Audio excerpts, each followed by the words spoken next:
ख्रीस्त में मेरे प्यारे माता पिताओं, भाइयों और बहनों, आज हम लोग प्रभु यीशु ख्रीस्त का दुख भोग और क्रूस मरण का घटना को याद करते हैं। आज की धर्म विधि में क्रूस का विशेष उल्लेख होता है, और न केवल उल्लेख लेकिन पवित्र क्रूस की उपासना और आराधना आज की धर्म विधि का सबसे महत्वपूर्ण भाग होता है।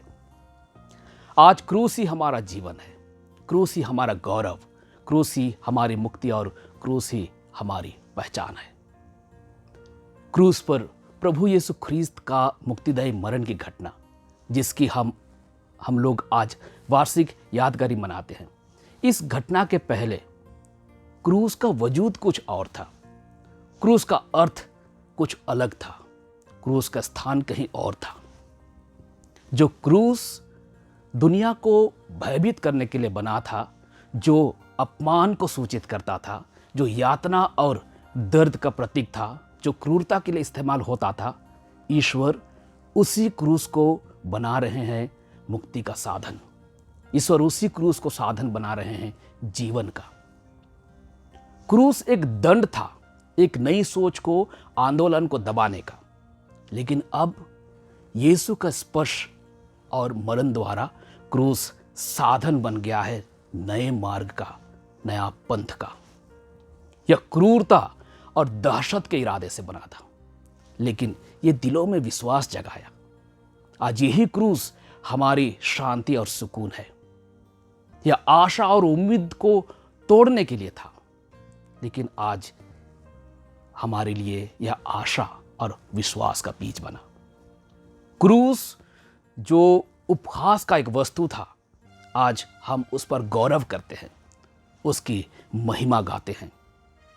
जो क्रूस आवाज को दबाने के लिए था, खामोश करने के लिए था, जो परिवर्तन को कुचलने का एक प्रयास था, वही हमारे जीने की वजह है। वही क्रूस आज हमें साहस और समर्पण से भर देता है। जो क्रूस अंत का संकेत था, वहीं से हमारा विश्वास आरंभ होती है, नया जीवन शुरुआत होता है। माता पिताओं, भाई और बहनों, यह इसलिए है क्योंकि यीशु ने क्रूस के रूप में हमारे पापों का भार, हमारे हिस्से का दर्द और अभिशाप को अपने ऊपर ले लिया और इस पर अपनी भुजाएं पसारी और पिता को अपना प्राण समर्पण किया। क्रूस का रास्ता के हर एक स्थान में हम लोग अपनी भक्ति को, हमारी समझ को और भी अधिक मजबूती और गहराई देने के लिए बार बार दोहराते हैं।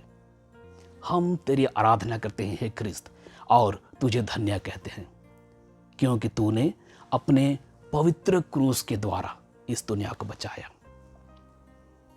ख्रीस्त में प्यारे भाइयों और बहनों, पवित्र क्रूस और उद्धार, पवित्र क्रूस और मुक्ति जुड़ी हुई है। हमारी मुक्ति, हमारा उद्धार हम लोग क्रूस से अलग नहीं सोच सकते, और इसीलिए हम लोग इसी मुक्तिदायी चिन्ह से अपने को पवित्र करते हैं, और इसीलिए पुरोहित इसी मुक्तिदायी चिन्ह से ईश्वर की आशीष हम लोगों को देते हैं। आज के दिन विशेष करके हमारा सब गाने मातम से भरा हुआ है। हमारा सजावट वेदी में बहुत ही साधारण है, एक प्रकार का मातम छाया हुआ है कि हम लोगों को लगता है कि हम लोग किसी को खो दिए हैं, और इसीलिए दुख का, दर्द का, विलाप का वातावरण रहता है। लेकिन प्यारे भाई और बहनों, क्रूस का रास्ता और क्रूस मरण केवल दुख और दर्द से जुड़ा हुआ नहीं है। इसमें निहित है पिता ईश्वर का असीम प्रेम, इसमें निहित है प्रभु यीशु ख्रीस्त की दीनता और उनकी आज्ञाकारिता। संत यूहन्ना के सुसमाचार में हम लोग पढ़ते हैं कि परमेश्वर ने इस संसार से इतना प्यार किया कि उसने उसके लिए अपने एकलौते पुत्र को अर्पित कर दिया, जिससे जो कोई उनमें विश्वास करे वह नष्ट ना हो बल्कि शाश्वत जीवन प्राप्त करे। नष्ट ना हो बल्कि शाश्वत जीवन प्राप्त करे। परमेश्वर ने हम लोगों को, मनुष्यों को अपना रूप और अपना सदृश से बनाया, लेकिन आदम बटिका में मनुष्य आज्ञा भंग द्वारा उस रूप को खो दिया, वह रिश्ता नष्ट हो गया, वह शाश्वत जीवन से वंचित हो गया। इसीलिए उस खोया हुआ रूप को, रिश्ता जो नष्ट हो गया है, टूटा हुआ रिश्ता को, खोया है वह शाश्वत जीवन को वापस दिलाने के लिए प्रभु यीशु ख्रिस्त संसार में अर्पित किए जा रहे हैं, भेजे जा रहे हैं। प्रभु यीशु ख्रिस्त पिता ईश्वर के इसी प्रेम को हम तक पहुंचाने के लिए आए। जैसे कि हम लोग फिलिपियों के नाम संत पौलुस के पत्र में पढ़ते हैं, उन्होंने अपने को रिक्त कर दिया और वे मनुष्य के समान बन गए। मानवीय रूप में प्रकट होकर मसीह ने अपने को दीन बना लिया और यहाँ तक आज्ञाकारी रहे कि मृत्यु, हाँ क्रूस की मृत्यु तक स्वीकार किए। इसलिए पुण्य शुक्रवार की क्रूस स्मरण की घटना प्रभु यीशु ख्रिस्त की आज्ञाकारिता, उनकी दीनता और पिता ईश्वर की असीम प्रेम को प्रकट करती है। अपने जीवन काल में प्रभु यीशु ख्रिस्त जब भी इस दीनता को अपने शिष्यों के सामने जिक्र किए, वे बड़ापन और महानता कि अपने में कौन बड़ा है इसकी बात करने लगे थे। प्रभु यीशु ख्रिस्त जब कलवारी की तरफ जाने का बात कहे, अपमान सहने का बात कहे, क्रूस मरण के बात कहे, सिमोन पेतरुस उन्हें रोका कि प्रभु ऐसा आपके साथ ना हो। यह सब एक प्रलोभन था अपने शिष्यों की तरफ से ही। बगीचे में यीशु जब प्रार्थना कर रहे थे गेत्सेमनी बारी में, तो उन्हें भी एक दुविधा मिली, एक प्रलोभन मिला कि क्या ये दुख मुझसे टल सकता है। वे प्रार्थना भी किए, पिता अगर संभव हो तो ये प्याला बिना पिए टल जाए, फिर भी मेरी इच्छा नहीं लेकिन आपकी इच्छा पूरी हो। सूली पर चढ़ाए जाने के बाद भी जब वे सूली पर ठोके जा चुके हैं, उस समय भी और एक प्रलोभन, चुनौती के रूप में प्रलोभन मिला। महायाजकों, यहूदियों, सैनिकों और यहाँ तक कि क्रूस पर चढ़ाए गए डाकू भी उसे अपने आप को बचाने के लिए चुनौती दिए। वे लोग कहे कि अगर आप प्रभु हो, ईश्वर के पुत्र हो, तो स्वयं को बचाओ और हम लोगों को भी बचाओ। आप क्रूस से उतर जाओ और हम लोग आप पर विश्वास करेंगे। परंतु प्रभु यीशु क्रूस पर से नहीं उतरे और मुझे लगता है कि इसीलिए हम उन पर विश्वास करते हैं। इसलिए मैं आज यहाँ प्रभु यीशु के बारे में आप लोगों को बता रहा हूँ और आप लोग उनके बारे में सुन रहे हैं। हम इस रहस्य को कुछ इस तरह से चिंतन कर सकते हैं। प्रभु यीशु दुनिया को परमेश्वर का प्रेम के बारे में बता रहे थे। यदि वे क्रूस को अस्वीकार कर दिए होते और यदि अंत में वे क्रूस पर से उतर गए होते, तो इसका मतलब यह होता कि परमेश्वर पिता का प्रेम का एक सीमा है। इसका मतलब यह होता कि कुछ ऐसा है जिससे सहने के लिए वह प्रेम तैयार नहीं है। इसका मतलब यह होता कि एक ऐसी बाउंड्री, एक रेखा है जिसके आगे परमेश्वर का प्रेम जाने के लिए तैयार नहीं है। परमेश्वर का प्रेम हमें वापस लाने के लिए था, हमारे टूटे हुए रिश्तों को जोड़ने के लिए था, हमें फिर से उस शाश्वत जीवन देने के लिए था।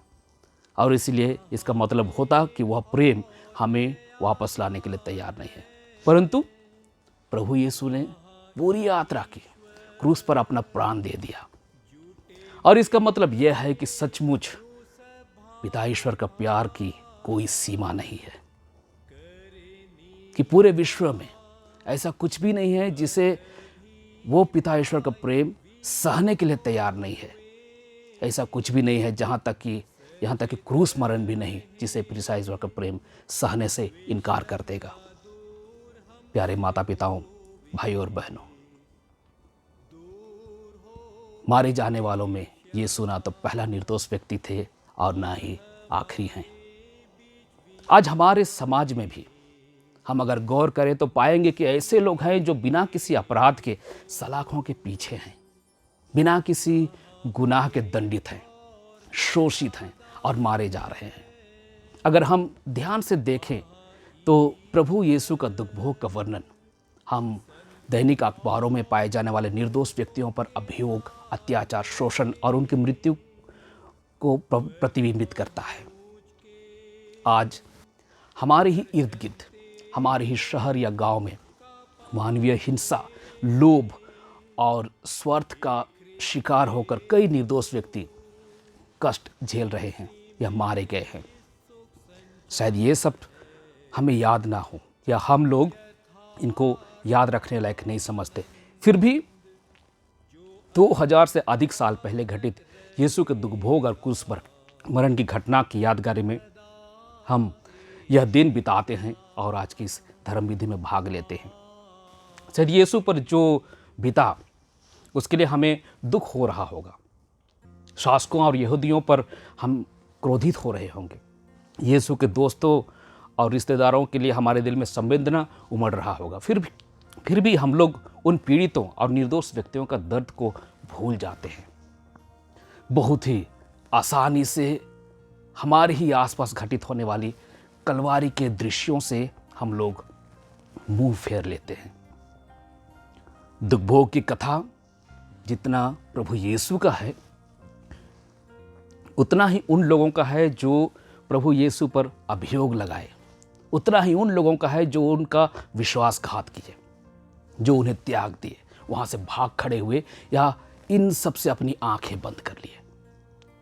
ये कहानी हर एक ख्रिस्तीय की है, हर एक चुने हुए शिष्य का भी है जो निर्दोष पर अन्याय, अत्याचार, शोषण के समय केवल एक दर्शक बन के रह जाते हैं। यह मेरी और आपकी कहानी है, जब हम यीशु को असहाय और कमजोर लोगों के रूप में उपेक्षित छोड़ जाते हैं। यह मेरी और आप लोगों की कहानी है, जब हम सैनिकों की तरह हम भी दूसरों के दुख और दुर्भाग्य पर आनंदित होते हैं। यह मेरी और आपकी कहानी है, जब हम जुदास की तरह अपने लालच और स्वार्थ के लिए यीशु को बेच देते हैं। यूदास ने यीशु को चांदी के 30 सिक्कों में बेच दिया। आज हमारे पापी स्वभाव और क्षणिक सुख के लिए हम कितनी बार उनकी शिक्षाओं और मूल्यों के साथ सौदा कर बैठते हैं। कभी कभी तो हम लोग डिस्काउंट दे के भी उनके शिक्षाओं और मूल्यों का सौदा कर बैठते हैं। ख्रिस्त में मेरे प्यारे माता पिताओं, भाई और बहनों, आइए एक बार फिर क्रूस की पुकार को सुने। असीसी के संत फ्रांसिस अपने जीवन में विशेषकर के 2 कृपा के लिए प्रार्थना किए। वे पिता ईश्वर से प्रार्थना किए, वे यीशु ख्रिस्त से प्रार्थना किए, क्रूसित यीशु से प्रार्थना की कि हे प्रभु, मुझे आपके असीम प्रेम का एक हिस्सा दे। और दूसरी प्रार्थना था, हे प्रभु, मुझे आपके दर्द का कुछ हिस्सा दे। और अपने जीवन काल में ही संत फ्रांसिस को ये दोनों कृपा मिला। संत फ्रांसिस पहला संत थे जिनको क्रूस के घावों का कृपा मिला। वे उस प्यार से सबको, मनुष्यों को या प्रकृति को प्रेम कर पाए। आइए हम भी अपने पापी स्वभाव को सूली पर चढ़ाएं।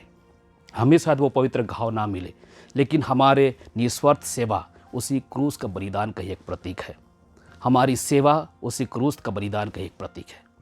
हमारे दिलों को मेमने के लहू से धो डालें और मसीह के पुनरुत्थान की ओर बढ़ें। आमीन।